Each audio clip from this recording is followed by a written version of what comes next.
so. Airheads are fucking phenomenal. I like the mystery flavor. You know what the mystery flavor is of Airheads? No. The mystery flavor is when they are changing the machine from one flavor to another flavor. Oh, so it's and they like have to Dum burn Dums. some of that stuff off. Yeah, exactly. Ooh. And it always tastes good because it's usually a mix of about 3 or 4 different things, so it usually winds up tasting like fruit punch. I like the ones that they Super have awesome. in the, like, the, what is it, the friggin'... The ones where they run them together, like the strawberry watermelon and the... Oh yeah, the stripes or whatever they call Yes, it. stripes. Yeah, we need to go to Trader Joe's again and just buy the biggest bag of Airheads and Yes. like have a sugar rush for a day. But like the purple ones that they have in the stripes. I love those. Those are good. Okay, They're getting back delicious. to the game.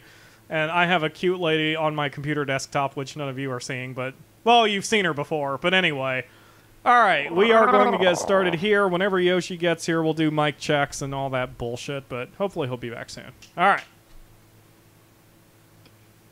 You guys can't see this, but I have not stopped moving at all. You're throwing off my timing again. What else is Good. new?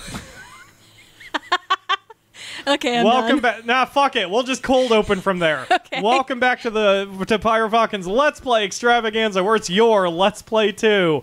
Today is June 7th, 2015. God damn, it's June already.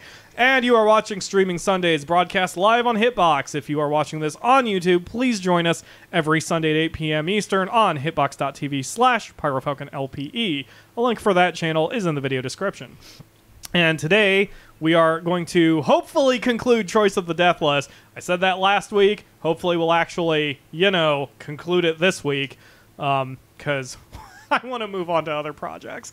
But, yes, join us on Hitbox because this is going to be played with audience participation. Everyone in the chat gets to play and take it in turns to continue our path.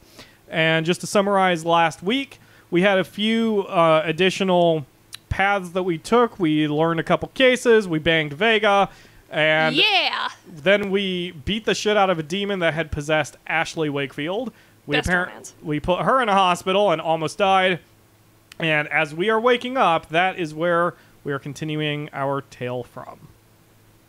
So we got ourselves a note. Oh, and you don't get to see my mouse cursor this time, so that should make everybody happy. Anyway, so yeah, we got a note from Ashley, and the note is short. I suppose I should thank you. Hard to hold the proper perspective when I'm lying flat on this hospital bed, but you won me back to myself. I appreciate what you've done. When we're both well, perhaps we will laugh this through. I have enclosed a small fragment of the demon, collected from the site of our battle. It may serve as a memento. A. You remove the shard from the envelope and cradle it in your palm. Sharp, sterile hospital lights glint off the demon glass, and through it you see the reflection of other worlds. And then yours comes apart again. The image slips and fades, but the blood remains. You are more than you were, or at least you remember more than you once remembered. You fall, broken in this darkness from which you cannot return. More sparks and slivers of memory tumble around you. You healed from your battle with Ashley, mostly. Your renown grew. How else did your life change? And Tech Guru is up. We basically have 3 options. We can move, we can change how much we saved, and if you remember right, we are saving a lot of money to pay off the debt at the moment. Or we can say that we didn't change anything. And Tech Guru, that is your call. Please select one of those 3 options. Tech Guru selects that we moved. Okay, Tech Guru, where did we move to? To a more expensive apartment near to the office, or to a cheaper place further from the office? Right now we're in the middle. If we move to an expensive apartment near the office, we get to sleep a little easier, which I guess it somehow does something with the choices. I'm not sure what exactly it does. And the cheaper place would be less sleep, but at least we can pay more money to the debt. And Tech Guru selects more expensive, close to the office. Okay. All right, so now Mom is up. So Mom, select one of those 2. Did we also change how much money we saved, or did we not change anything more? Mom selects that we did change how much money we're saving. Okay, Mom. So, did we give ourselves a moderate amount of pocket money to pay off the debt a little less quickly, or did you spend a lot more and didn't worry so much about debt at all? Let me know in the chat. Mom selects to change our saving amount to a moderate amount. Okay. That makes sense. You work hard, and you deserve a little comfort. Though it does mean the debt will stick around.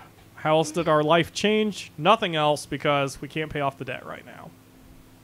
And so you reach for another shard of your spinning mind, another reflection of a screaming face you barely recognize as your own. Sunset glimmers off the gondola window. Outside, above, the dragon's wing curves back, metallic and glistening. Muscles strain and surge to bear you south. Your mouth's dry. A half-drunk cup of blended whiskey vibrates on the tray before your seat. Whiskey wants a heavy, proper glass, otherwise the flavor goes all wrong. But there's no help for it. This is all the flight attendants had on offer. Wait, we fly around hell on a dragon? Yep. That is cool. That's what frickin' United Airlines needs.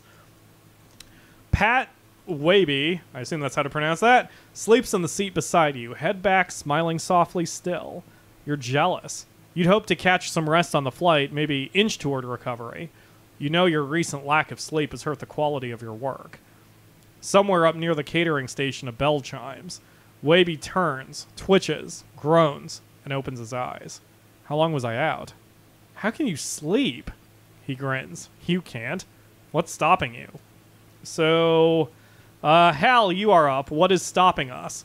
Please select one of those 4 options. Yes, just for anyone watching this on YouTube, we have a newcomer to the chat named Hybrid and Legacy, which is a bit of a mouthful, so I just call him Hal. Hal, crap in my throat, I apologize.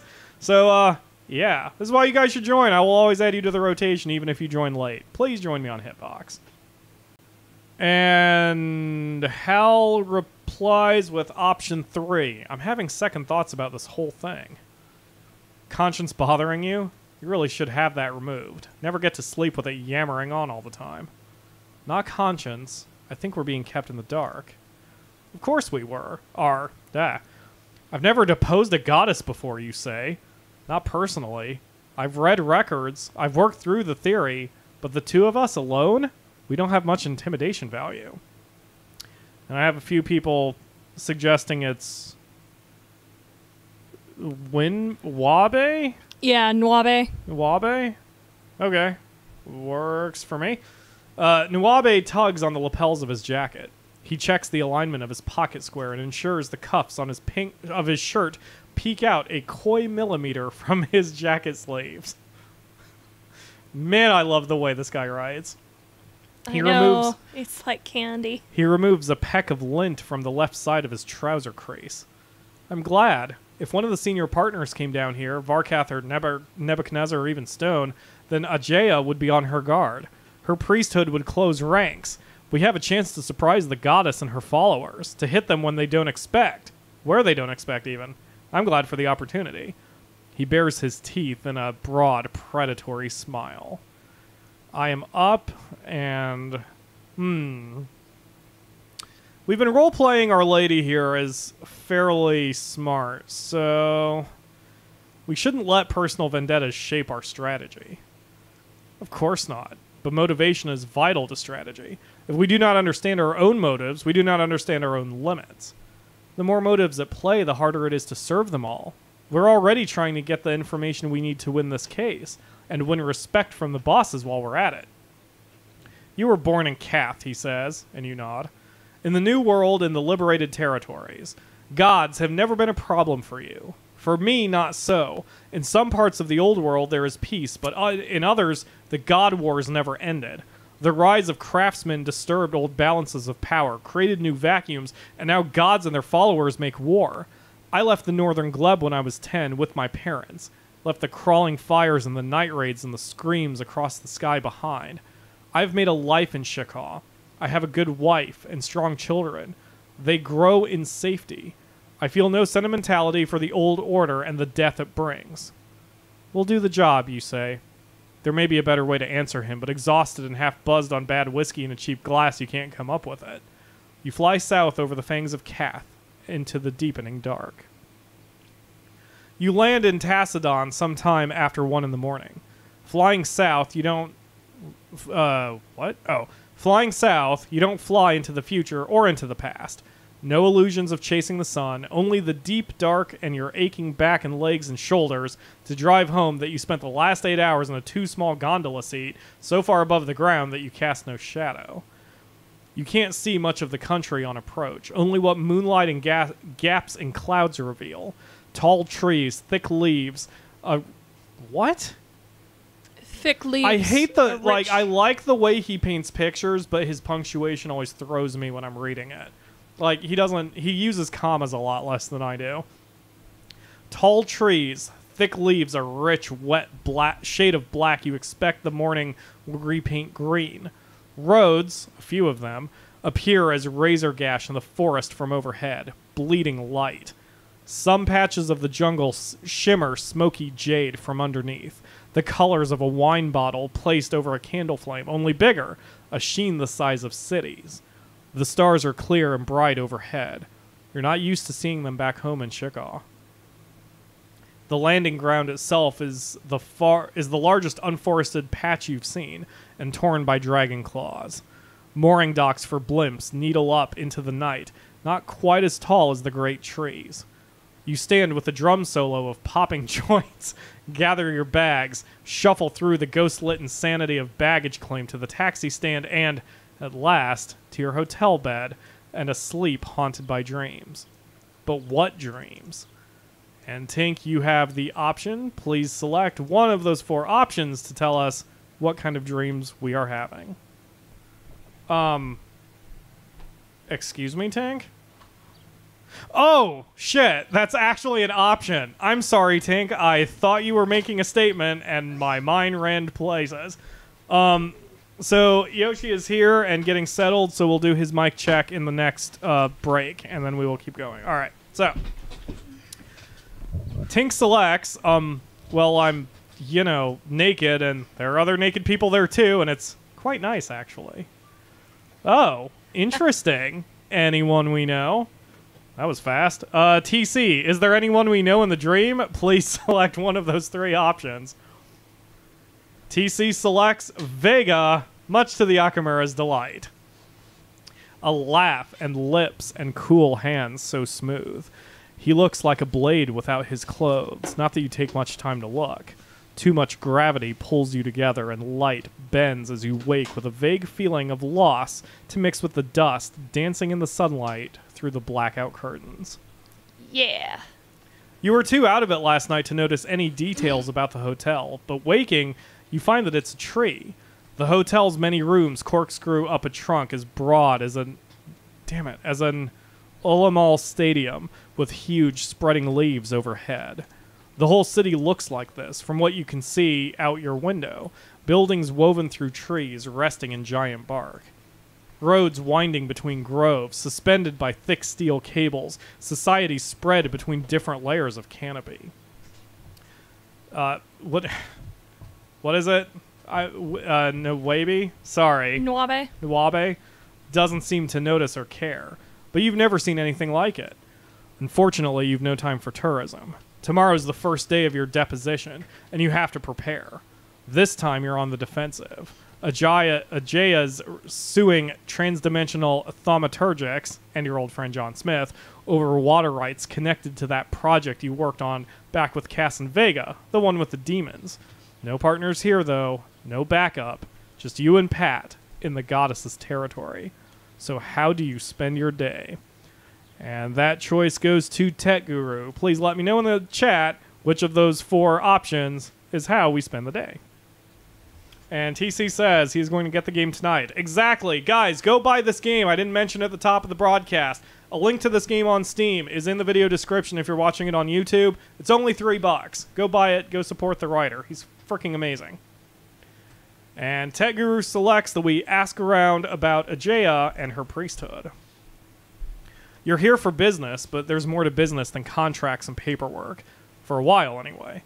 You tear yourself from the intense micro-focus of deposition prep to wander the city and learn what you can of the goddess and her priests. You learn a great deal, some of it useful, some not. The appropriate terminal consonant for address to a goddess, it turns out, the general impression of TT, when you ask one cab driver if she's heard of the company, she politely ends the conversation and, at the end of the ride, overcharges you, and some of the local God Wars history, bloody, with the whole city groves destroyed. Maybe some of this will be useful. At least now you understand your opponents better. Pat doesn't approve of your focus on the deity, but you know this will help. So we can do one of three things for preparation, and that choice falls to Mom. Please select one of those three in the chat. Yoshi, do you want to get on mic? Yeah. All right, so we'll have to do some work here. So I'm gonna fall silent for a minute. Feel free to play or chat amongst yourselves while I deal with microphone shit. Thank you, the Akamura, for that lovely sending off. Okay, Yoshi is all mic'd up, which is great, and he has joined us on mic and the rotation. Say hi, Yoshi. Hello. Hi. All right, so Mom selects that we are going to try to find weaknesses in the goddess herself. Ajaya, or Ajaya, I'm calling her Ajaya.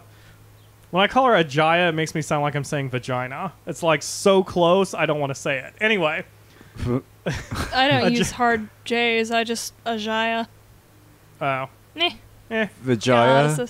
But this is, I discussed last week, this is why I do use Anglo-Saxon names in my book, because I suck at doing this kind of stuff. Anyway. Ajaya may claim to be ineffable, but most things that... most things that are can be effed quite easily if you know where to look and keep your wits about you.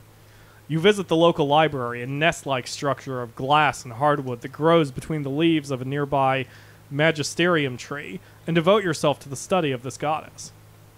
She is a lady of nature, which seems obvious enough from your surroundings, but despite her people's idiosyncratic architecture, she's not technically a tree goddess.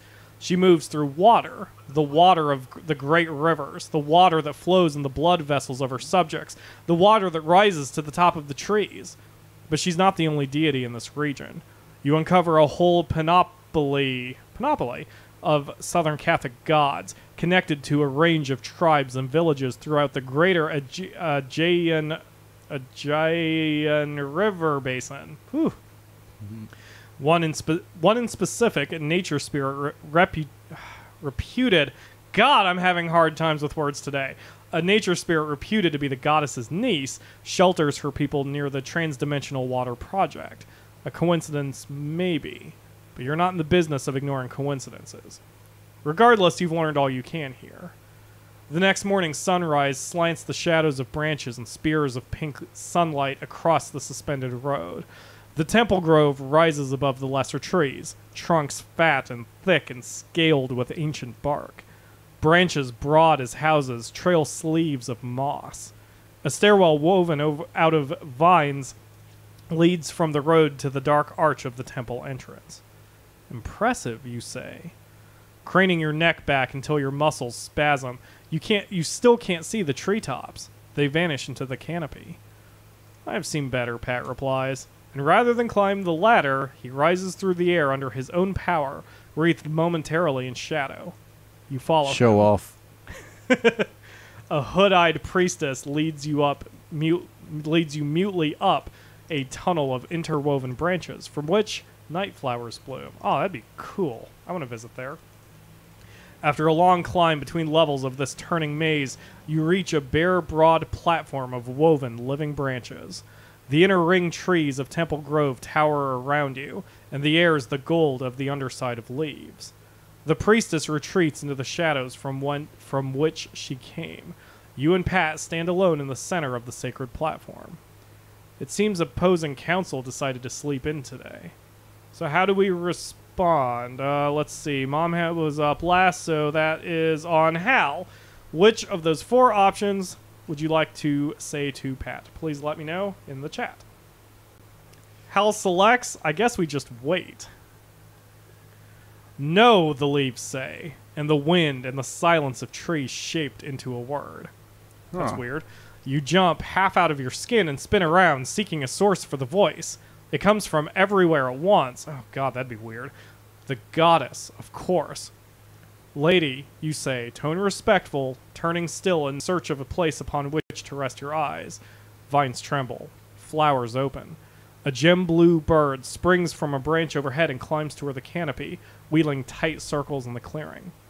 Are your craftsmen due to arrive soon? There are none, the goddess says. I stand for myself in the heart of my own power. That's inadvisable, you're about to say, but Pat stops you with a glare. Fine. Shall we proceed then? Yes. The goddess falls silent. Pat sets his briefcase upon empty air, spins the combination dials, clicks latches open, and raises the black lid to reveal within arrays of silver and steel and crystal implements, knives and wands and bowls and candles, sextants and compasses and protractors, scalpels for cutting flesh and soul, thread for sewing it back together. From within, he produces a silver bowl and places it on the floor. Each of you sheds a drop of blood into the bowl, and they mix. Witchcraft. You scribe a circle on the floor with a sharp-billed pen, and Pat completes the interior details, the wards and charms needed to support you through the deposition. Then when it's ready, you both stand in the center and raise your hands. The world goes dark. The blood circles take fire. The sky peels open like the petals of a flower, and you hang in boundless green-charged space within the light of the goddess. She curves above and beneath you, and to all sides, her face the sun, and her drifting hair the sky, her arms horizons, the earth an arch of belly and swelling thighs. Her skin's a translucent green-brown, and sap moves within her to the rhythm beat out by her heart. Pat meets her galaxy eyes without a hint of awe. Goddess, we have come to ask you questions, and we bind you to answer honestly. His words change the shape in which you hover. It acquires sharpness and solidity that reminds you of wheels and gears and pulleys and levers. The goddess hisses. And so the battles join. What's your strategy? And Yoshi, you are up. What is our strategy for this deposition? I'm sorry, what's going on? Like, we're trying to kill a goddess or something? Is that what it means to depose? Hold on. Let me... depose? Yeah, I'm trying to make sure, like, I'm running through my head to make sure I can edit cut around that for the YouTube cut. So we're basically we're basically occult lawyers. And, yeah... Occult lawyers. Occult lawyers. We are lawyers that deal with demons and gods instead of the mere plebeians of, the world. Who'd thunk? Yeah, it's fucking awesome. Also, while you think about that, I'm going to fucking turn off the background of my computer, because that is goddamn distracting. Well, yeah, I wasn't sure if it was supposed to go with the game all this time, so... Oh, no, the big-boobed girls are not supposed to be going with the game. I liked it. That is Sakura Spirit backgrounds I'm using, so I need to turn that shit off, because it is... Oh god, my computer's starting to fuck up. It can't handle the enormous boobs that are on the screen right now. Broke. There we go. Solid purple. That's what I'm talking about. Purple. Alright, Holy shit. Okay. Go easy on the goddess. Try to kill her into complacency. Yeah. Press her with question after question. Oh yeah, Hal. We did Sakura Spirit and Sakura Angels for the channel. You may want to check out those playlists, because the Akamura is a fucking phenomenal voice actor. I want to do the third one. What? Oh, Trap her into contradiction. We will trap her in a contradiction. Human depositions are an exercise in wrestling, straining against particular points and claims, one side pressing against a perceived weakness as the other side resists. With gods, the process works differently. Ajaya, God, builds her own reality. Her truth changes the world observed. When she describes her original negotiations with Transdimensional, that agreement takes shape before you, around you, binding and limiting the course of your questions. The wrestling match becomes closer to outright war, in which forces, terrain, and severity vary with each engagement. An ounce of cunning here's worth a pound of strength. The truths she creates, the crutches of rules and arguments and deals, seem sound at first, but may contain within them impossible structures and logical contradictions. Or, if you're careful, you can make common sense contradict itself. It works, barely. You trap her in a claim about the final contract, and no matter how she tries to revise the world she's built to reweave the web of her story, you hold that single contradiction in place while Pat follows through. You may have missed some opportunities, but you've scored a major victory at least. Yay. Good choice, Yoshi. Thank you. Can we go back and choose the other ones? No, unfortunately, there is no rewind option in the game. You have to just, like, start completely over. Sweet. Yeah, it kind of sucks, but it kind of directs the story. Yeah. And by the way, since I own this game, you're free to play it on my account if you ever want to. Anyway. Interesting. You return to the hotel with Pat, and without a word, you both head for the bar. God damn, we're lushes. We get drunk every 5 seconds. You order drafts of the local lager, toast one another, and drink for a while in silence. What else is there in life, honestly? They don't have, like, some sort of occult Xbox 360? That would be the tits. Nope. There is beer or vodka. Damn it. Let's go with the vodka. Yeah. Yeah. Vodka shots. Vodka's going to be my drink of choice next week. Anyway, we order drafts of the local lager, toast one another, and drink for a while in silence.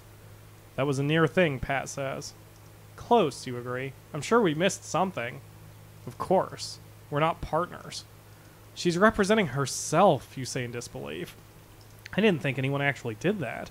Not at this level. I mean, she's strong, but she has to know sheer strength won't help in a court of craft. Varketh or someone equally nuts would tear her to pieces in 5 minutes. Of course, Pat says. Why do you think we were sent? And I'm up. Oh. I get it. Because they don't want to scare her off, he says. The partners knew somehow that Ajaya planned to represent herself. Maybe they've dealt with her before, or maybe they have spies in her priesthood. If one of them came down here and showed her what Varketh Nebuchadnezzar Stone can really do, she'd understand. She'd have no choice but to seek representation.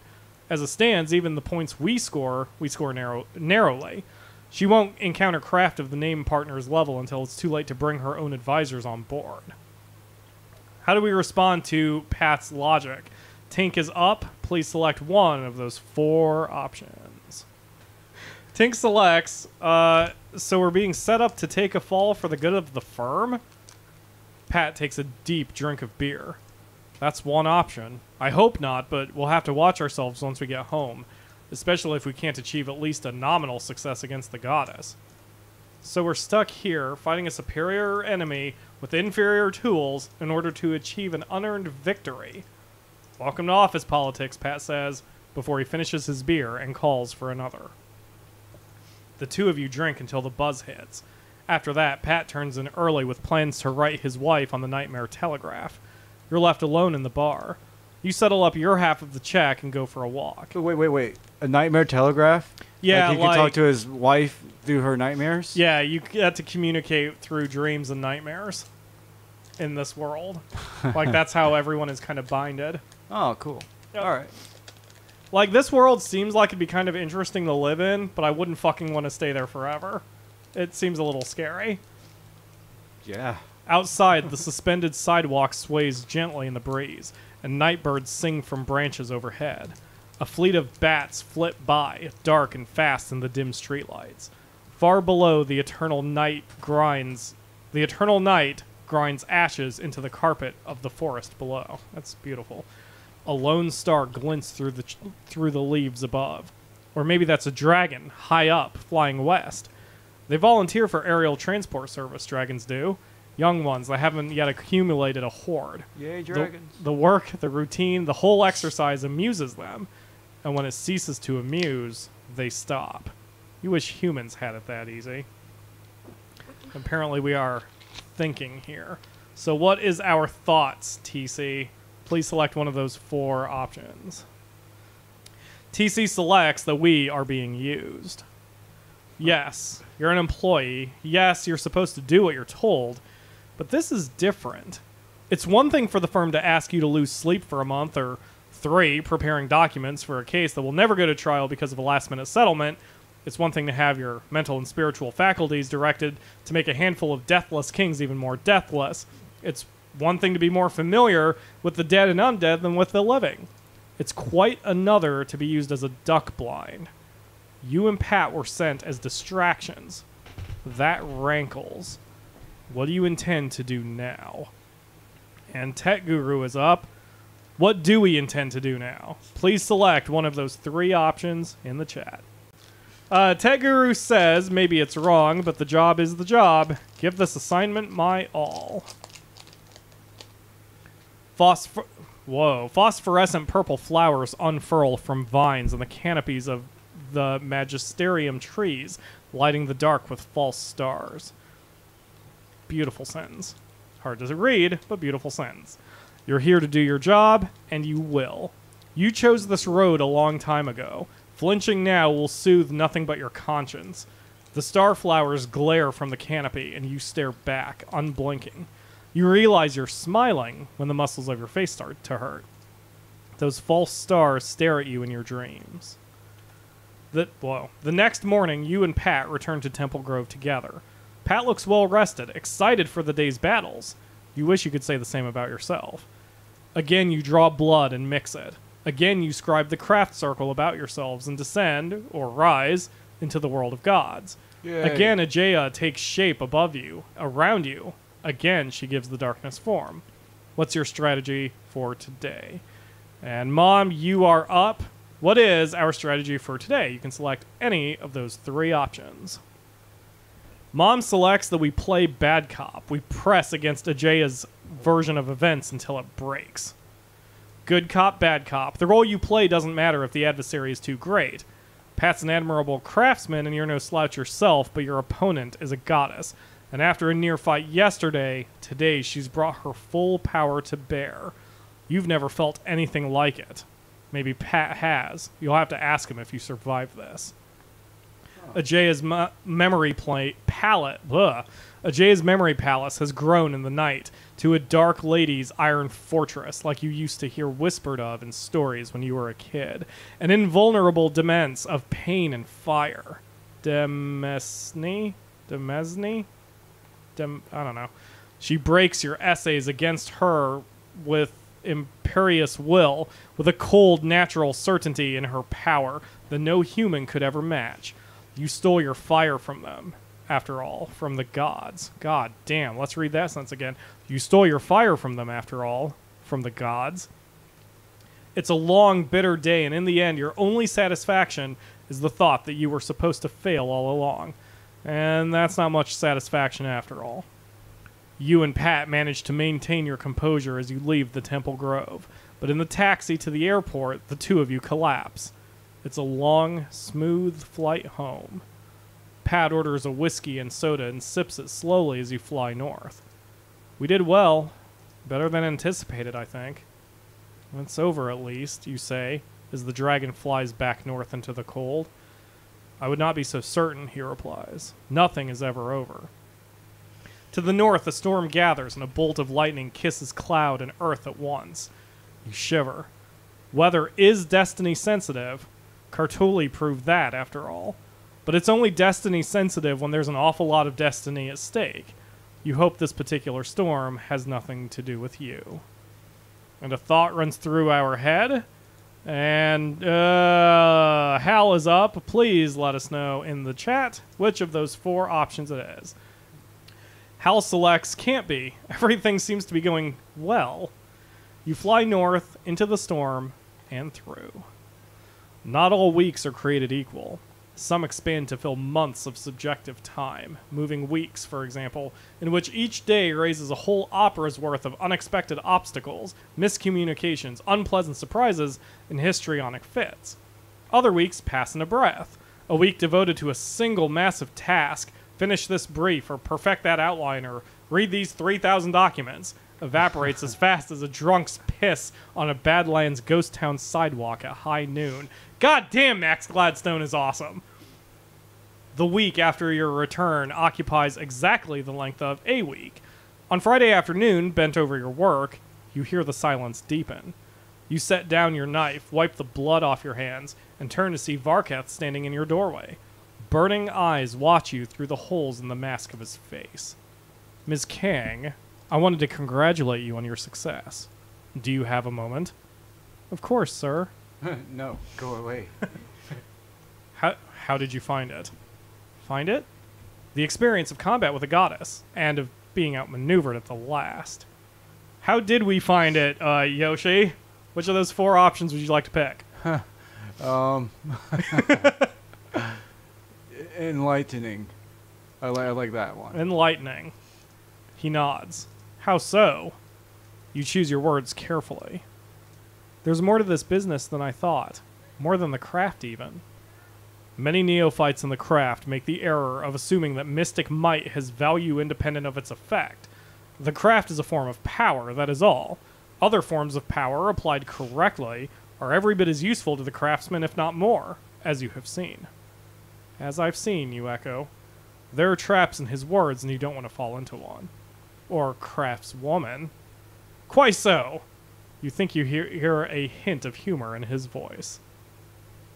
Varkath leaves you alone in your office. The dissected chicken lies on your work table, pinned open by silver needles, insides wet and glistening. The entrails steam. If they tell of a future, they do so in letters you cannot read. You lift your scalpel again, and its glass blade reflects the light and the blood, and you begin once more to cut. The image slips and fades, but the blood remains. You are more than you were, or at least you remember more than you once remembered. You fall in pieces in this darkness from which you cannot return. Sparks and slivers of falling memory tumble around you. After the deposition, after you return from Southern Cath, you set yourself on the path again. Visions of divinity and regret. A year passed. How did your life change? I think I'm not going to change anything, so we will keep going from there. And so you reach for another shard of your own spinning mind, another reflection of a screaming face you barely recognize as your own.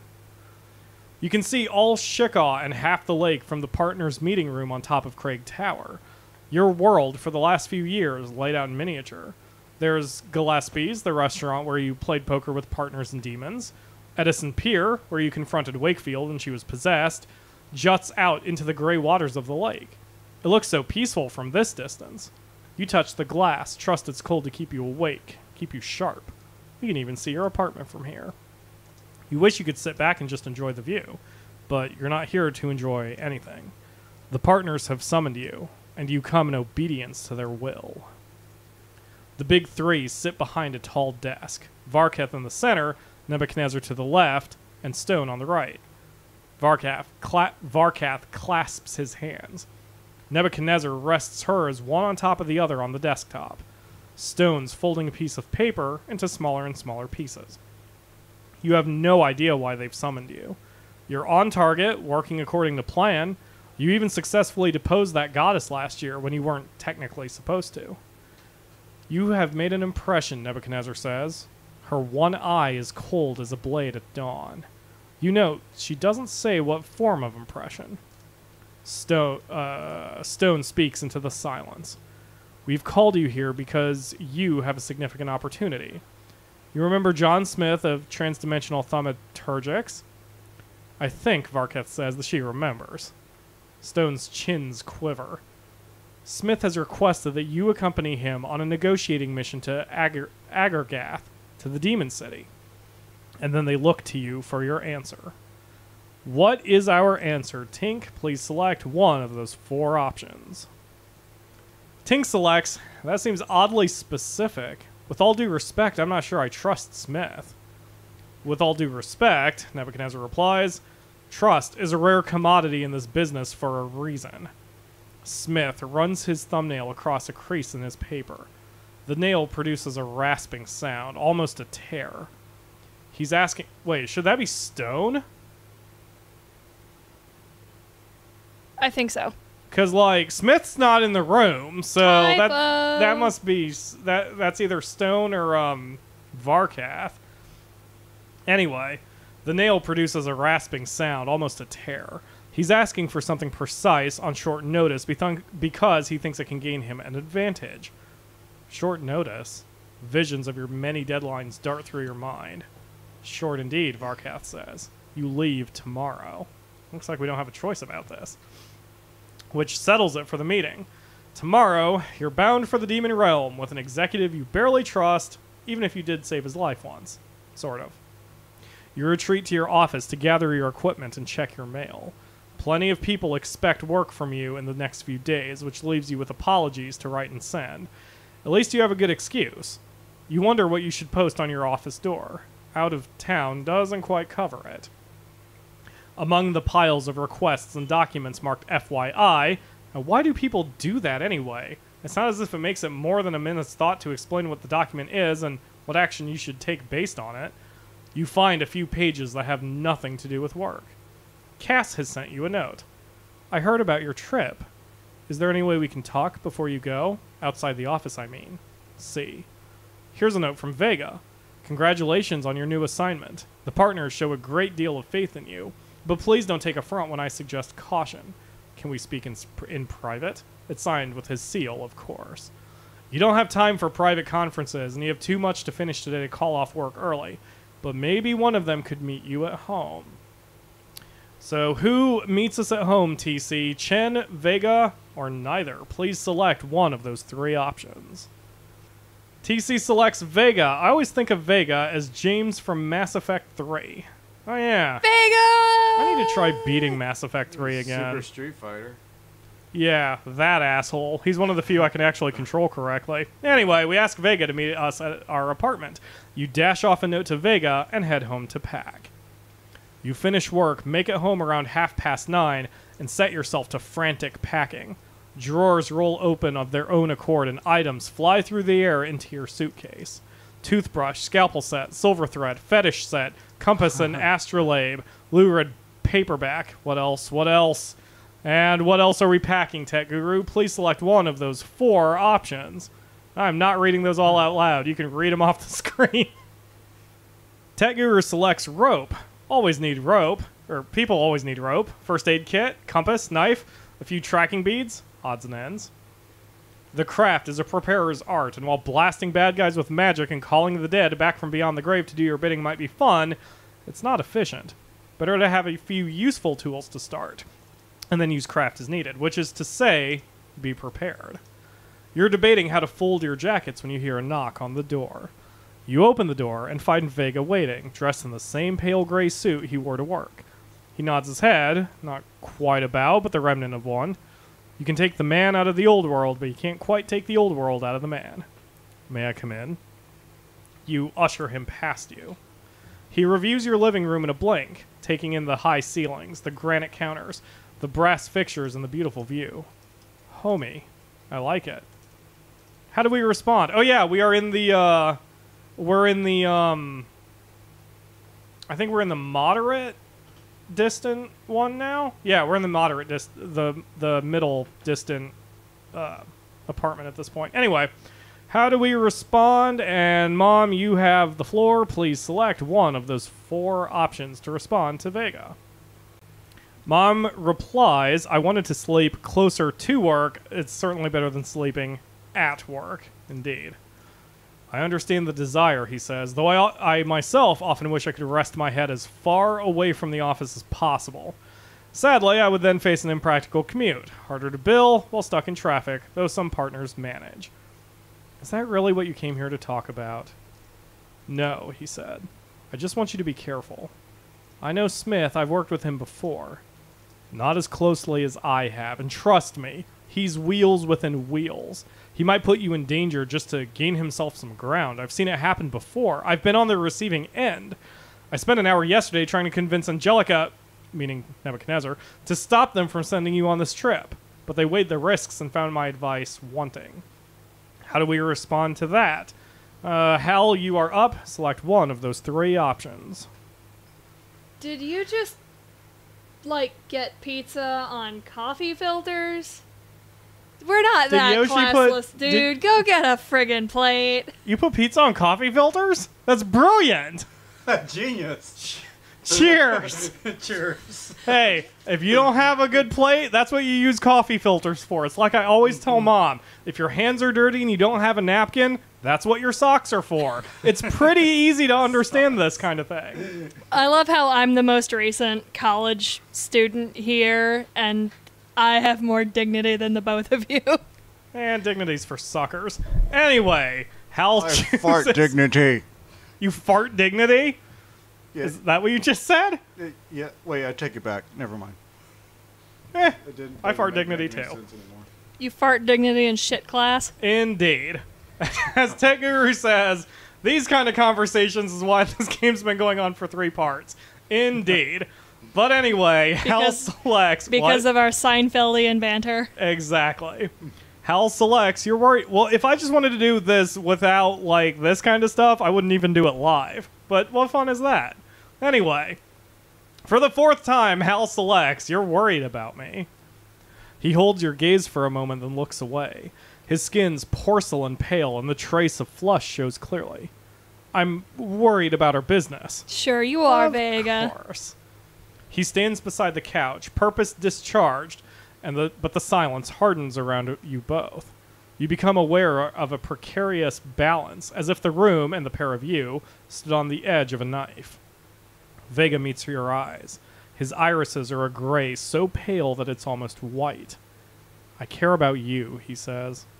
I care about you very much, and I want you to be safe. I will be, you say, though you can't and don't know that. I would like, he says, to kiss you now. How do we respond? Simple yes or no. It's my turn. And actually, Hal is up, unfortunately, for you, Yoshi. I thought he just made the choice. Yeah.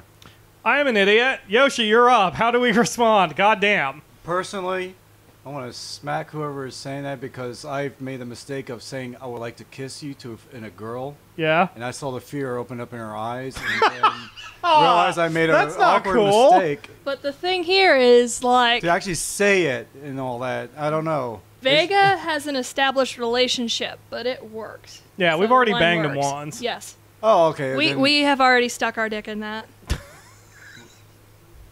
Well then, say no. Really? Okay, Yoshi chooses no. He doesn't wilt, not that you can see. He stands straight and strong, shoulders square. He receives your refusal like an aristocrat and acknowledges it with a bow. As you wish. Regretful as I am, I must assure you that my concern for your well-being and my respect for you as a craftswoman is not predicated on my desire for you as a woman. Very good. It's okay, Vega. Don't worry about it, but I do need some sleep. He bows this time, a full flourish as if his suit coat were a cape, and leaves with the dignity of a gentleman. Good luck. Oh. Wow, that was very nice. That's about as well as you can take rejection. I like it. Oh, God, Belch. Ugh. Like I said, Vega's my favorite. Like... I just had to see how he would react to He's- that. Oh, no, Really that's, cool. that's fine. That's He's why we the play by committee. Shit. best romantic option! Your commute... He's such a gentleman! He is. He's so perfect! I tried to be a gentleman to you, and you broke me of that shit, like, from the first day. I know. I'm It's terrible. your fault. I can I'm terrible. I had a terrible upbringing. I'm sorry. I'm so sorry. Your commute to Craig Tower lasts... Oh, fuck me. Your commute to Craig Tower takes longer than normal. Heavy traffic on the carriageway and a pileup at the intersection of Satow and Kosagin. But it's not just the traffic. Even pedestrians seem to have slowed to a stately stroll, and the sun takes longer to climb the sky than usual. When you reach the VNS lobby on the 33rd floor, John Smith is already there waiting. He always seems smaller in person than he did in that mirror so many years ago, though he doesn't seem to have aged much. Still smooth-featured, still gray-dusted, still lipless, still immaculately dressed. He extends one manicured hand, which you shake by professional reflex. Ms. Kang, it has been too long. I am pleased that the partners saw fit to permit you to accompany me. And how do we respond? Oh, I'm up. Let's see. I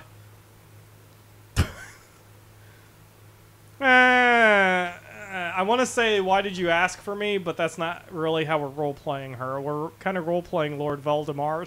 Oh, yeah. I don't think Hal knows it. Yeah, we've named our character Lord of Voldemort Kang. Anyway. Good night, Mama Falcon.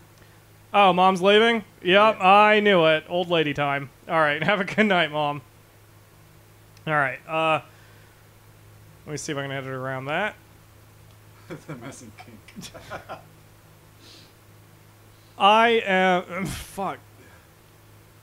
I'm up. Let's see. We've been role-playing our character kind of smart and professional. I really want to say, why did you ask for me anyway? But that doesn't seem like our character. So I will respond, the pleasure is mine. How gratifying that you should say so.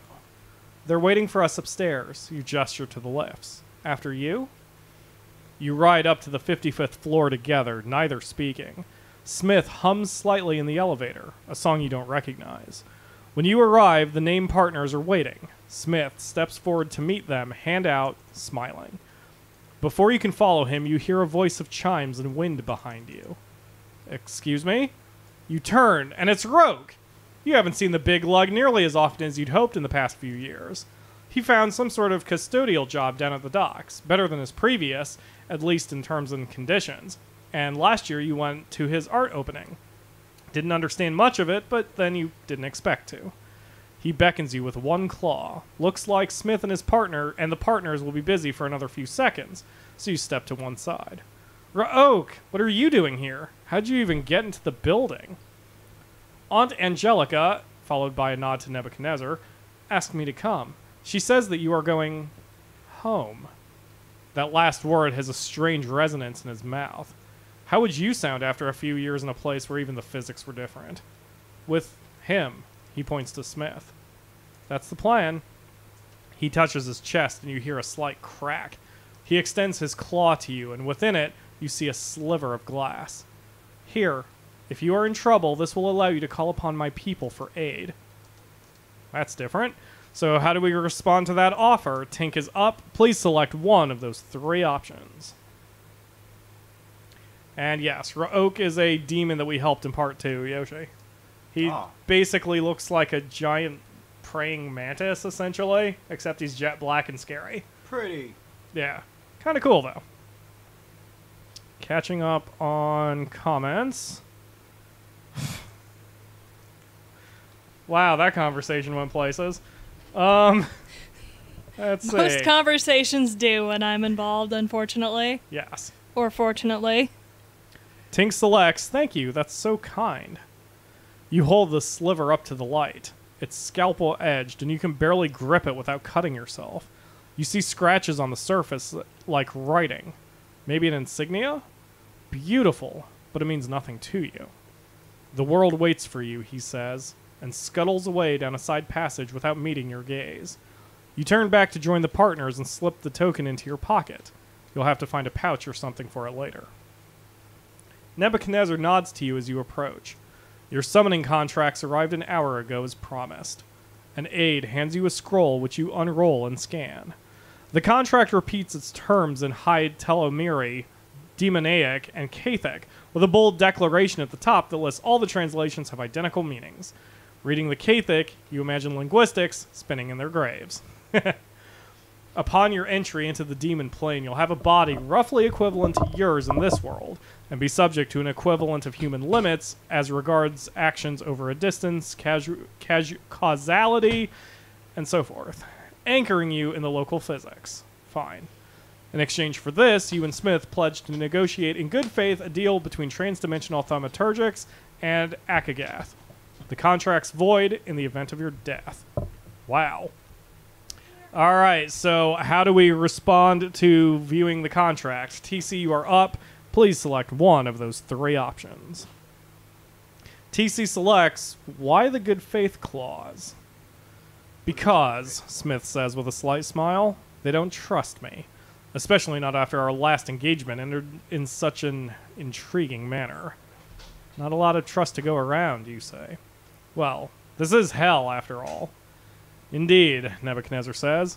Now, if you'll step into the pentagram. The summoning chamber takes up the entire Krieg Tower penthouse. You stand in a room of all glass, and with Smith, you step into a pentagram acid-etched in silver onto a broad, flat stone that must have been quarried in Camelon somewhere. Your skin chills when you cross the line. Black tapers are lit around the perimeter of the room. 12 of the firm's senior craftsmen and craftswomen step forth, hooded and cloaked, faces invisible. You know them from their voices, you've passed them in the break room, but for the purposes of summoning, they must be anonymous. Those who seek you from the demon plane lack your true name, or any secret keys to your soul, so they must settle for precise geometry to ensure they summon the correct person in the correct form. The leader of the group, it might be Nebuchadnezzar based on the height, but you forget this knowledge with the practice and mental discipline of a true craftswoman, raises hands to the sky, and the black flames leap. The sun dies. Clouds burn away overhead. Stars shine, bright and sharp, and the shadows feed on their fire. You feel yourself seen, known to your marrow. Your skin's flayed from you, and you are vivisected, stuck to an entomologist's board, pinned open while immense eyes observe the strange machines of your soul. Shadows close around you like a fist, and the world ends. And then it starts again. The sun's wrong, or your eyes are, or the light, or your heart. A star hangs in the sky overhead, hundreds of millions of miles across, and burning, exploding, searing, hot enough to evaporate steel and transform flesh into plasma. The photosphere wriggles, and worms burst out from it to crawl across the stars, fanged mouths chewing, chewing, chewing at the sky. And it's a sun, just a sun, shining down onto a city of crystal spires, a city of towering thorns pressed against the jugular of the sky, a city of sharp edges, and every edge caked with the blood of the slain, a city where the wind screams as it blows. A city just like any other, buildings you almost recognize, with windows and lights and walls. Turn your head one way, and they are crystalline monstrosities of trapped lightning. Turn it another, and you see the seams amid the brick. You look down at yourself and understand. Your body is crystal and shimmering, and so's your suit. This double, triple, quadruple vision is the senses the summoning contract gave you trying to integrate with your mind. This, you realize, is how a demon in your world sees everything all the time. Sweet. This choice doesn't matter. That is some gorgeous writing. Okay, thank you, Akamura. Since this choice doesn't matter, TC had the last choice? Yes. Okay, so picked Tech Guru, I will let you pick this one and the next one, since this one's just a frame. I picked the same one every time, and you already know which one it is. Yeah, I think I know which one you would pick. Anyway, so yes, Tech, go ahead and pick our framing answer, and then you can have the next one as well. Tech Guru selects the Keanu choice. Whoa. Your voice sounds like a wine glass made to sing. Indeed, a familiar voice replies. You're comfortable enough with the strange, altered sight to interpret the world around you. You stand on a rooftop platform within a summoning circle. White flames flicker around the circle's edge. Smith's on his knees, breathing heavily. Smith, who looks normal if you squint, and a crystal faceted if you let your eyes relax. Outside the circle's edge stand 7 robed spider mantis things, their many eyes gleaming. Or is that what you really see after all, or only what you expect to see? Blink and you're surrounded by radiant forms of light with spreading wings. You shake your head to clear it. You recognize that voice. Who? You don't have time to give your confusion voice. The robed figure in front of you removes its hood with 2 long, chitinous claws, and you see the graven face of Clint, Oak's father. He bows to you slightly. Greetings, demons, and welcome. It is time to feed. Tekuru, how do we respond to Clint? I think this one also doesn't matter. This one also doesn't matter? Yeah. Okay. Well, we've picked a lot that don't matter. I'll give Tekuru this one and keep the rotation going afterward. Anyway, yeah, so Tekuru, please select one of those 4 options. Tekuru selects, you basically just mean dinner, don't you? Indeed. It's morning our time, you say, as Smith struggles to his feet, but you do feel hungry. Your time is not relevant. The bodies you wear are original to this plane, and they require sustenance. Your stomach agrees with him. Can we leave the circle? Certainly, he replies. Leaving the circle merely signals your final acceptance of the terms of the compact. Okay. So, yeah, we'll go on to Hal. Please select one of those three options, Hal. Hal selects, and the compact binds you as well. Of course. Were it not binding upon us, you would not be here. Seems fair. You step across the line and feel something like reality. Some excuse for it, anyway. Settle back upon your shoulders. Lead the way. Your minders lead you downstairs into the heart of the demonic tower, though beyond that your sense of direction falters again. You're pretty certain you just walked in a circle only to end somewhere other than where you began. For that matter, you're confident that when you turned the last corner, you saw yourself turning away at the far end of the hall. Your mind's clearly still getting used to the hang of the local geometry. This is the hive of our clutch, Cutland says. You will stay here, indicating with a forelimb and a long winding flight of stairs, in rooms prepared according to the manner of your people. Retreat to them when you are exhausted. You come to a large pair of double doors. He clacks something in his demon tongue and the doors roll open. Until then, enjoy the banquet.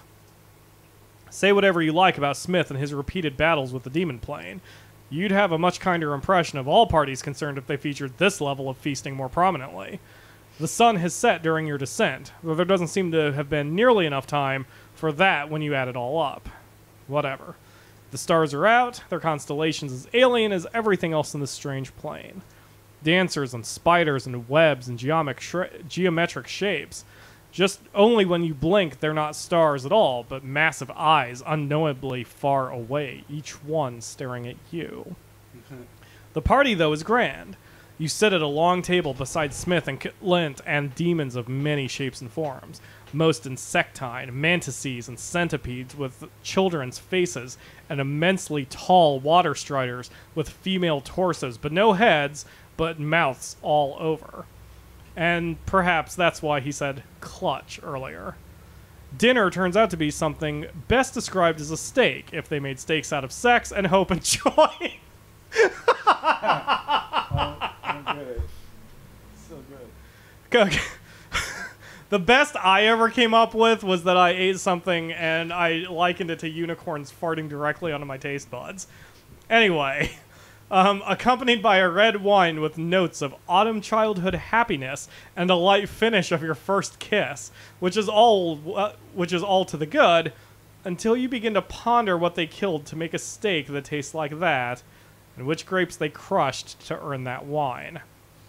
Music plays. You think it's music, though sometimes the strings sound suspiciously as if they're screaming. How do you spend the party? Yoshi is up. I freaking love the imagery. It's beautiful. And then they rip it away from you and cover it in blood and murder its family. Indeed. I will mill around and dance. Okay. Hal, did you mean that you want to make awesome outro music for my channel? No, Hal sent us a link to Ivan Polka in a Finnish metal cover. Okay. So hopefully it sounds for some reason I misread. For some reason I thought Hal asked if he could make us music, and he's saying if possible it would make awesome music. I see. Yeah, unfortunately I probably wouldn't be able to put it or I'd get content ID'd.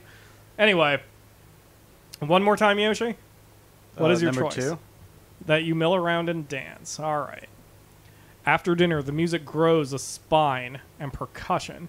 You can't tell one sex of demon from another, nor are you entirely certain that gender is a relevant concept for Lint's clutch. You lack antennae, mandibles, 360-degree articulated forelimbs, and a color-shifting skin, but you find a group of dancers and join in. They laugh, but what the hells? I'm just imagining they're doing some amazing, like, choreographed, like, friggin' elegant dancing, and, like, you join in and you're doing their equivalent of hardcore emo dancing. Or they're wondering if you're having a seizure in the middle of their floor. That's awesome. Trying to keep up. Late that night, your new, almost crystal body claims it's late. Well, oh, shit. Wow. Let me try that again. Late that night, your new, almost crystal-like body claims it's late anyway. You find the double doors, and past them, the The long, winding stair that seems to go up for much longer than you spent going down at sunset, at the top of which is a row of rooms all alike. No way, of course, to tell which door belongs to you. But as you turn to descend once more to the front hall and ask Clint for help, when you left he was dancing something that looked an awful lot like a samba with a strider-legged female-bodied creature, one door opens of its own accord. The demons don't seem to have updated these rooms in 2 centuries or so, and that's a good thing. You have a suite large enough to host a tiny parliament meeting and a 4-poster bed large enough to host an orgy starring the entire gymnastics team, with enough room left over for a few figure skaters if they showed up late and wanted to join in. Yeah. Damn, that's a lot of sex. And a huge bed. So much cum. Not to mention the... God, don't run a black light over the sheets on that thing. You sit down on the bed and it just oozes semen. Oh, God. That was a horrible bit of imagery. It makes a squelch noise as you move the sheets. Yes. Not to mention the bar, fully stocked, with cut crystal glasses and whiskey that's older than you are, and the balcony. You pour yourself a drink and step out to watch the city and be watched by the sky. Nice view, isn't it? The words run together, but the voice is unmistakably human. You look to your right and see Smith, drunk in a bathrobe, on the balcony of his own room. He raises a glass in your direction. What do you think of the demons? How do we respond to that? Is that me? I think that's me. Is it me? I think it is you. Yeah, it is me. Okay. Let's see. What do we think of the demons? They're not so bad once you get to know them. The same can be said of any monster. Or of you. Or me. Every action makes sense given its own context. Motives for everything, even if they're just hunger. Are you always this? Nuts is the first word that comes to mind, but that may strain the boundaries of your professional relationship. Bloody-minded when you're drunk? Only when drunk and surrounded by the enemies of our entire existence. He gestures at the stars with his glass, fast enough to spill liquor over the rim onto his fingers. Look at them. They work with us because they know that someday they'll have the chance to destroy us, to steal away all that makes us ourselves. That's the nature of trade. Their labor to us and our souls to them, unless we beat them to the punch. And me, they want to kill especially. If that's so, then why work with them at all? He gestures to his chest, which is bare and pale beneath the open neck of his robe. An amulet hangs there, ebony, worked with silver on a silver chain. Because I have good insurance. He pitches the rest of his liquor over the edge of the balcony and staggers back into his suite. Big day tomorrow. Sleep well. You try.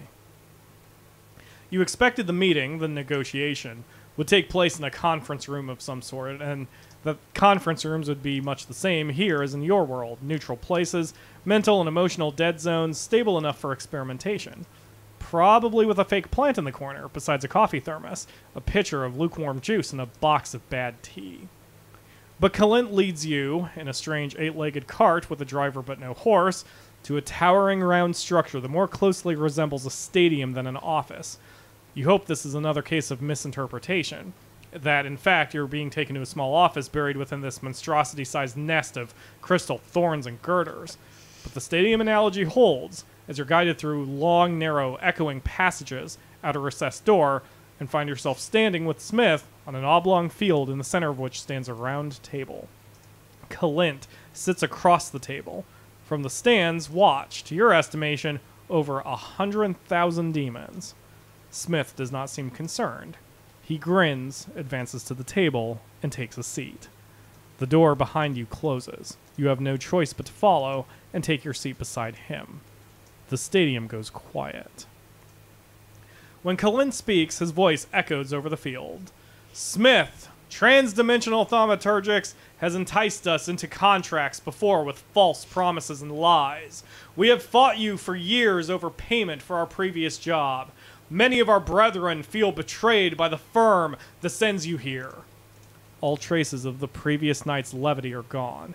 You try to think of a leader back home who would discuss a sensitive subject in front of a crowd this size without losing control of it. You can't. Varkov, maybe. What offers do you make this time? Silence. Smith pushes back his chair. He stands, tugs once on his lapels, raises his hands, turns in a slow circle to face the crowd, and you see a red, dancing dot of light appear on the small of his back. This can't be good. Holy shit. How do we respond to this?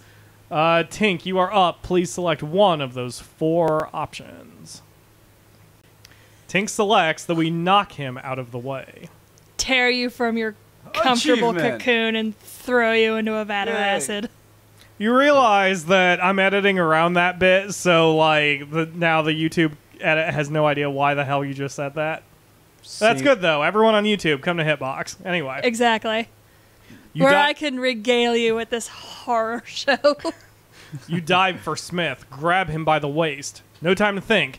You fall heavy on top of him on the checkerboard tile. Nothing happens. For a heartbeat, you think you've just made a fool out of yourself in front of 100,000 denizens of the demon plane. Then the table explodes. You lift yourself off the floor, moving slowly. Your ears ring. The world's in rapid Whoa, I didn't realize there was an opposite of the word crescendo. So decrescendo, I guess. Screams of insect rage from the stands and shock and horror in the ping of the exploding table, all pianissimo and sinking. Your shoulder hurts, and your ribs. Smith struggles to rise from where he's fallen. The crowd's a sea in a storm. Based on the direction of the red dot, you can sort of judge where the attacker must have been sitting, within an arc that only captures 10,000 demons or so. Only. You have your footing now, and you're on full alert. Guards have advanced on many legs from the walls. Their eyes burn with unholy fire. Fortunately for you all, the attacker's determined. From the spectator sea springs a creature of onyx and thorns. It lands amid the tiles and raises with one hand a complex mechanism of crystal and wires and flame, pointing towards Smith. "For my people," the demon says, and this you hear, and recognize the voice from a pier in Shikaw 3 years ago. Only it was in Wakefield's mouth then. Holy shit. Please let me know in the chat. Let's see, who's up? TC, please let me know in the chat which of those 4 options you wish to pick. So yeah, that is the demon who had possessed Wakefield. Holy crap.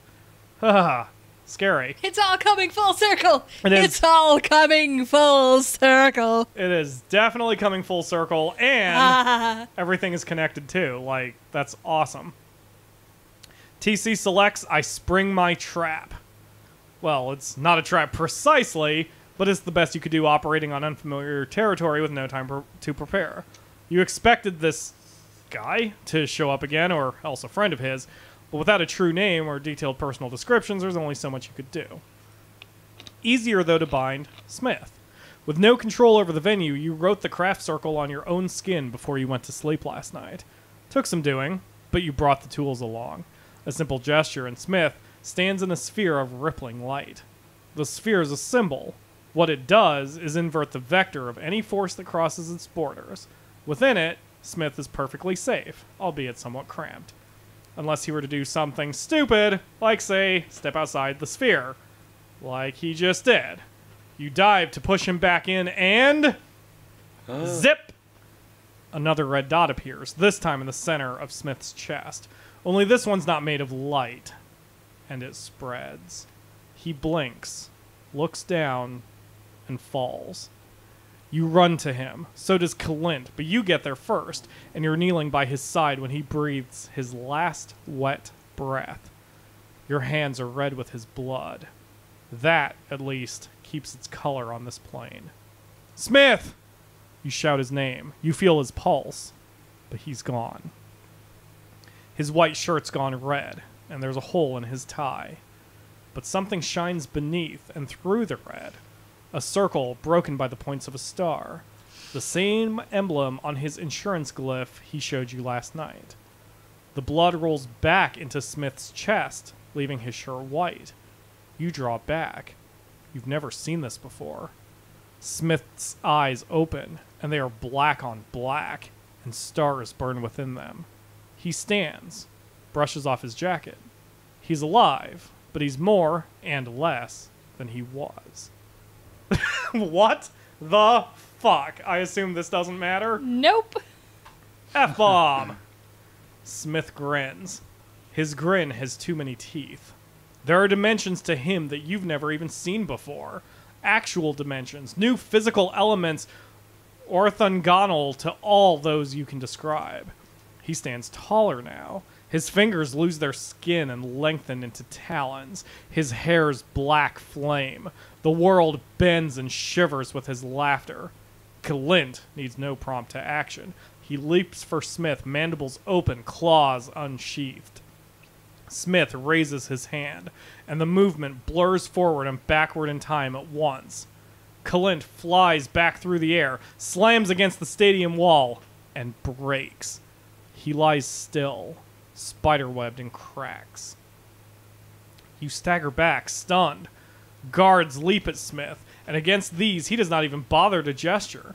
The guards explode. Showers of crystal and obsidian rain down on the checkerboard stadium floor. The stands are a net of screams. He raises one finger to his lips, and the screams stop. He does not seem human anymore. And Tech Guru, I believe, is up. Yes, indeed. Please let me know in the chat which of those 3 options you pick to respond to Smith. And holy shit, this got real. Tech Guru selects, or says, I'd choose an option, possibly kill him. But then we might die, so... What the hells are you doing? He smiles. What does it look like? You just died! Don't you understand? And you do. Late. Too late. You died. Of course I did. And so the contract's void. And the terms of the agreement. You died and returned to life here. That insurance medallion you brought back. Because the contract guarantees that our craft works in their world. But since the contract's void, you're free now. You have no rules. Nothing binding you.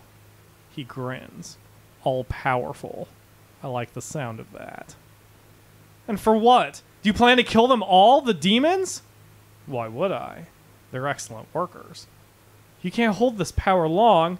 The world itself will split open. You'll be unmade. I'll be gone before then.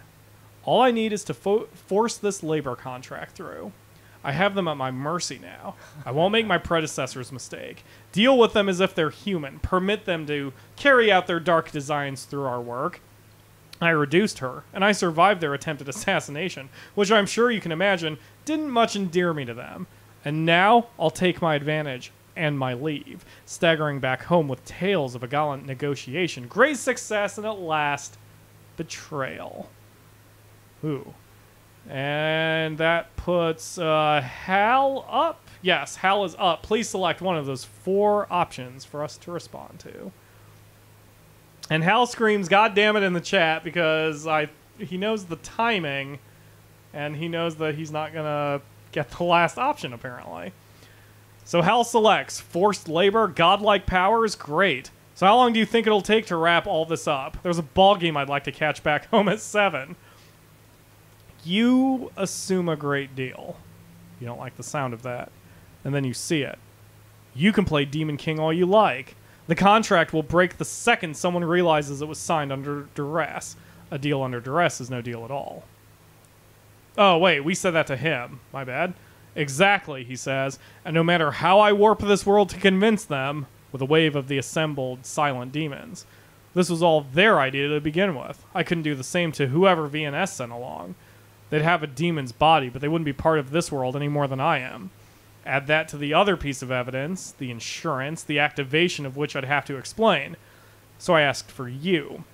For someone with a history of risking her own life to save mine. I am sorry, he says, but you're about to have been tragically slain by an assassin's dart meant for me. Valiant, really. I'll make sure you have a glorious funeral. My bonus this quarter will more than cover it. Then he tries to kill you.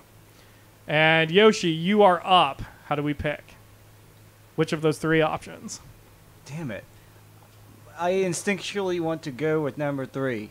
Okay. Appeal to the demons and break his hold on them. All right. Smith has no limits here. There's nothing he can't do. But you remain a craft... Yep. Dorothy I'm not sure Akamura? to say blessings. I didn't keep my sphincter clenched enough. Yeah, unclenched. But Shit everywhere. But you remain a craftswoman. Goodbye tension from the scene. But you remain a craftswoman, and though your powers are limited, they remain. Smiths bound the remaining guards and the entire stadium to stillness. But they have no duty to obey him. No bond, no fiduciary responsibility as they owe to Clint. You close your eyes, find that bond, and pull. The demons remain in place. Well, it was a good idea anyway. You run and make it halfway to the exit, but Smith doesn't even need to move. Fire sheathes your skin. You fall, screaming, rolling to the ground. Suck the flames into yourself, draw power from their hunger. You scramble back to your feet and run. You make it to the exit and sprint through the long, narrow hallway out into the demon city, out into Akagrath, bleeding and bruised. Run all you like. Smith's voice is in the air. He appears before you in a splendor of chaotic wings. I can feel you crawling on my skin. Above, demon towers claw at the impossible sky. You're only delaying the inevitable. Breath doesn't come easy. You seem pretty evitable to me, and the battle's joined again. You fight beneath the broken, breaking demon sky. The battle rages on for hours. You bleed and you ache and you burn and you scream. He laughs, only laughs, and pursues. You do not know how you will win this fight, but you'll think of something. Maybe. But then at last, you're tired. Your power is at ebb, and Smith stands before you, resplendent in fury. You spring elaborate traps, and he strides through them. You flee, and he pursues you. And then he strikes you, and you shatter. No. Which brings you here, where you've always been. Shards scatter and fall, spin and cut, and break into new fragments. Cards shuffling on a green felt table. Glasses clink on the evening of your first victory. The ozone singe of craftwork. Wakefield's face contorts to demonic laughter. Night after night after night you work, bent over documents, altars, alchemists' retorts. Ajaya's green grove greets the night sky. You smell skin and sweat. You taste fine wine. All the pieces remain, though as they fall they decay, burning like comets in the sun. What kind of idea are you? What kind of story was your life? You don't have much time. Well, you don't know how time works here, if it even exists, but better to be on the safe side. Ooh. And I've got this choice? God damn. How was our story? Shit! Thinking of our... Pyro doesn't like this much pressure. I guess, you know, in honor of the fact that we've been playing this game by committee and that it's been a blast, this is a story of community, of people, of kindness, and coming together. Friends. A winning smile. A clever comeback. A kind request. You placed your trust in people and let them bear you up. And bear you up they did. Not to the heights of fortune, true, but neither did they sink you to its depths. What other kind of tale was yours? And for that, I'll give it to Tink. Please select one of those three options. Tink selects a story about strength and conviction. You gather memories of strength, of personal might, of battle and perseverance, sweat and victory. They fuse together. All those times you gritted and pressed through. Every time you stated a bad truth baldly. Every time you battered and struck. You look on them with pride. But this itself is not enough to remake you. But no story is one thing altogether. What other kind of tale could this be? You've assembled a vague picture of a person, but who were you? What did you do? The assemblage of traits that hangs glittering in the dark before you is a being, yes, but it lacks a heart. Where was yours? And TC, you have 7 options. No pressure, buddy. Please select one of those 7 options to answer what our heart was. TC says that he's been role-playing us as one of the characters from his book, so in that vein, he selects My Heart Belonged to Love. You did love. Okay, so I guess we pick another thing that we heart. Yay, heart. Teguru, you're up. What else did we heart? Teguru selects my heart belonged to those in need. You helped Oak stay in the world of his choosing, kept him safe from his family. You saved Ashley Wakefield from demonic possession. And yet you let the goddess Ajaya go forward with her case to be torn apart by superior forces. Where else did you store your heart? And that would be Hal. Please select where else we stored our heart. Hal selects, my heart belonged to friends rather than duty. You put your trust in friends and the common good, not in the firm. You worked with Vega to defend the world against demonic incursion. You rescued Ashley Wakefield from demonic possession. Where else did you place your heart? Yoshi, where else did we place our heart? Given the fact that you don't know the first 2/3 of the game, but, the game is covering your ass for you, so... It is? Yes. Allowing you to put yourself back together or something after being... Well, Ooh, okay, probably. Sure. That makes sense. It feels like we can just keep going on until each option is chosen, so I'm going to choose number 4. Okay. So Yoshi selects, that's all I am. Well, goodbye, thing. You hang in the darkness that's no longer dark. A mosaic surrounds you. Shards, sunset fading from smog vermilion in the west to ice-picked stars overhead. Taste of lips and wine. Smell of crushed grass and ink and ozone. Victory and defeat, melding into a human shape. The shape has a name. Lord Voldemort Kang is what it calls itself. What I call myself. Wait, what? Of course. Who else would be here with you? Fuck. Of course. Who else would be here with you? Who else would know how you feel, how you dream, how you taste? Who else could know all the choices that face us and help you navigate them? You build us, and I am the structure built. You tell us, and I'm the story told. I am the shadow of your choices. So, what now? Usually my kind of question, isn't it? We're hurt, but we're together now. I am up, so let's wreak some vengeance. My sentiments exactly. The glass in which you see yourself drifts forward, and we are one, together again. You remember, you see, you are. The sky above the demon city remains broken, but you aren't, not anymore. Smith stands before you, scintillating through his many dimensions, but you've been through all those recently, and you know the edges of them now. His final strike shattered the building around you. You stand on dust and glass beneath demon spires. Fire fills Smith's eyes, but it doesn't look so sure as it did before you died. Or almost died. I'm no metaphysician. How does it end, you say? Smith blinks. What? The story. How does it end? You hear a soft scraping, wind blowing dry leaves over concrete, and smile. I don't know what you mean.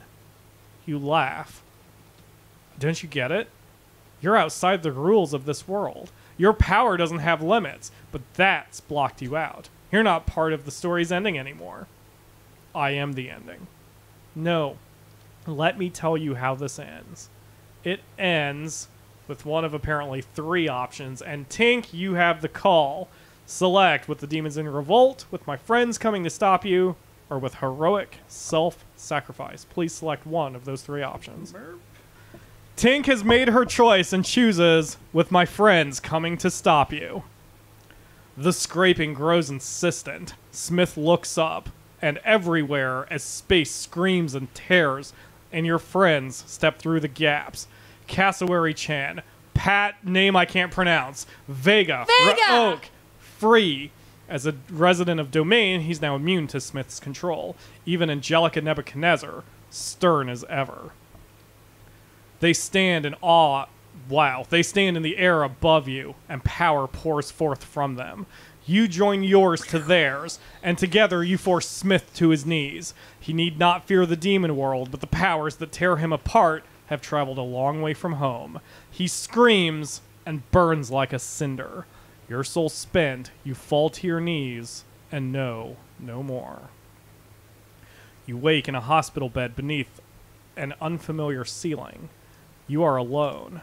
Tall steel machines surround the bed, and a pitcher of water, a bell, and a newspaper rest on your bedside table. The whole world seems off, colder somehow. The ceiling is white, yes, but the white is empty. A wavelength of light, a physical property without warmth or brilliance. The rails of your bed and the instruments by its side are sterile steel, reflective, but they do not shine or glisten. You reach out to touch them and scream. Your hand is made of bone. Ugh. How do we handle this, TC? Please select one of those 4 options. TC selects that we pass out again. Is this a sad trombone? Sleep. Please be a sad trombone. Sleep, as the poet... No. Sleep, as the poet wrote, is the sweetest friend to gods and men. Eventually, though, you have to wake up and face the world, and when you do, a doctor's there to meet you. Dr. Falkon turns out to be a precise woman with a clipboard, a white coat, a stethoscope, and a tightly drawn face. She takes your vitals, gliding a probe over angular glyphs carved into the bones of your ribs and arms, with an expression one of your professors at the hidden schools used to make whenever someone offered an unsatisfactory answer. On a scale of 1 to 10, she says, How lucky do you think you are to lie there talking to me? Her tone of voice doesn't leave any question to the right answer. 10. 11. You are a mess. Not enough to heal, and barely enough order left in your body to complete the skeletization process. You are very lucky your insurance doesn't have a lifetime cap, because you'd have passed it over twice. A nurse offers you a hand mirror, which you examine what's left of your body. A bleached skeleton, bones gleaming with silver and blue glyph work. At least you've lost weight. Technically, I'm not alive anymore. You pitch this as a joke, but Falkon doesn't catch. That you're still here is a testament to my and my colleagues' abilities, not to your own common sense. That much is clear. Well, how do we respond to her? Tech Guru, please select one of those 5 options. Tech Guru selects, I wasn't using most of that meat anyway. I expect you weren't. Someone who used their body might have taken better care of it. Dr. Falkon turns to leave. You wait in the hospital room, alone with the newspaper. 2 weeks later, fresh from the hospital, you stand once more in the name partner's audience chamber in Craig Tower. They sit, as they did before your journey to Agargath, Nebuchadnezzar on the left, Stone on the right, and Varkath between them. We're here, Varkath says, to discuss the question of your partnership. After the events in the Demon Realms, we believe we must make a decision about how to proceed with your career at the firm. We face pressure from transdimensional thaumaturgics to fire you after recent developments. If you were a partner in the firm, this request would be ludicrous, but we do not offer partnership lightly.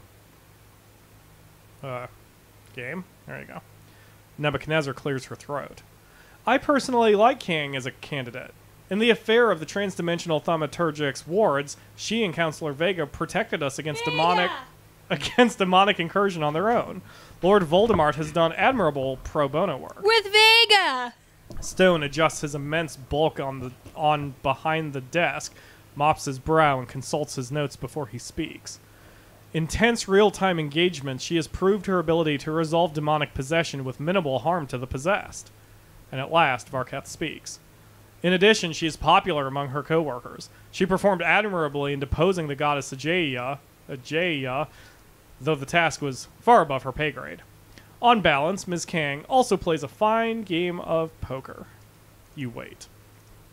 Our judgment, Varkath says, is that your future lies outside this firm. Ooh.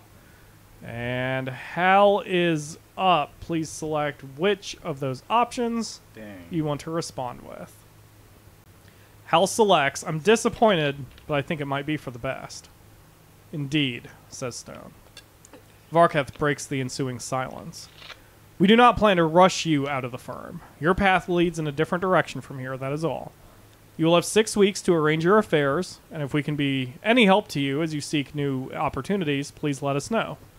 Thanks, you say. You wander back through long halls and down winding stairs toward your office, stunned, lost even in these familiar surroundings. You close your office door, sit once more at your desk, and spin around. The declining sun reflects off the daguerreotype of your graduation day. Your mind's a confusion of questions.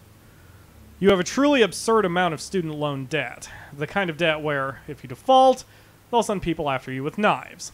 For all Varkath's kindness, you'll be out on your ear in a few weeks, cut-free. No salary, no insurance, no wards.